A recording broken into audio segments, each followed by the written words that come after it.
Well, I'm proud to be here with my distinguished colleagues to indicate our support for Tim Nelson, County Attorney.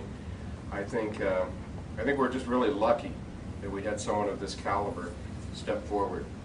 Tim Nelson's one of the finest lawyers in the state of Arizona. He's got a very distinguished record. He did great work with then Attorney General Napolitano at the AG's office. Did great work with her in the governor's office. I think he's exactly what we need right now. He's tough, but he's fair.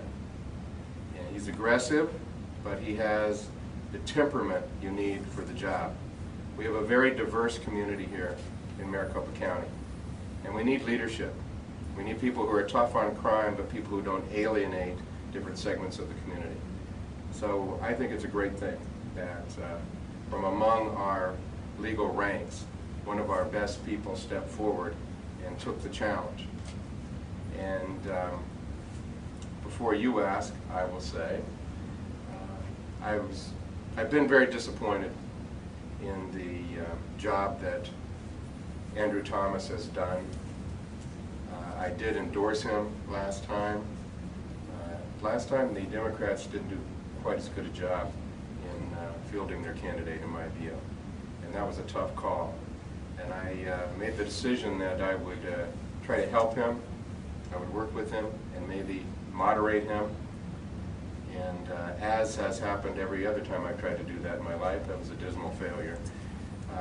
Just doesn't seem to work with a certain type of person. So I give myself 40 lashes for that every night, and now it's time to move on. I think Maricopa County needs to move on. So I've been practicing here in Maricopa County my entire life. I've been waiting for a great county attorney. It's a great job. It should be the best job in town.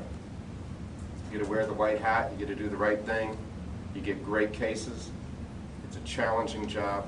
It needs a top-notch lawyer. And I think this is going to be our first great county attorney in my lifetime in Maricopa County. That's why I'm supporting Tim Nelson. Now, if you talk to Bob Corbin, one of the terrible things that happened to him was having to deal with a successor that he thought wasn't so great. I didn't have that problem, and it's actually one of the great things that's happened to me, is that I've had the successors that I've had. And let me relate that back. I did want to mention one thing in particular about Mr. Thomas. We have a great judiciary in this state. Most of them have been appointed by Governor Symington, Governor Hall, and Governor Napolitano. I practice on the courts every day, and I can tell you we have one of the finest judiciaries, top to bottom, in the United States. And it's not appropriate for elected officials to show disrespect to those judges. And I think that's what's happened here. It's not a political office when you walk into the courtroom. You're supposed to be an officer of the court. You should respect the judges, and of all the judiciaries, you should respect our judiciary because it's a fine one.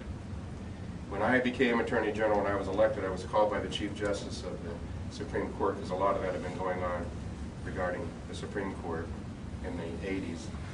And he said, I hope this doesn't happen anymore. I hope we can work together. And I said, I can guarantee you this. It won't happen for the next 8 years. It won't happen one time. You won't hear one word of unprofessionalism concerning the judiciary come from the Attorney General's office. Now, if I had been able to look ahead to my successors, I could have said, with pride, I can tell you that won't happen for the next 20 years. Because these people, Governor Napolitano when she was Attorney General and Terry Goddard as Attorney General, have lived up to the highest form of professionalism, the same degree that we'll see from Tim Nelson as County Attorney. So it really is with pride that I introduce our current Attorney General, Terry Goddard.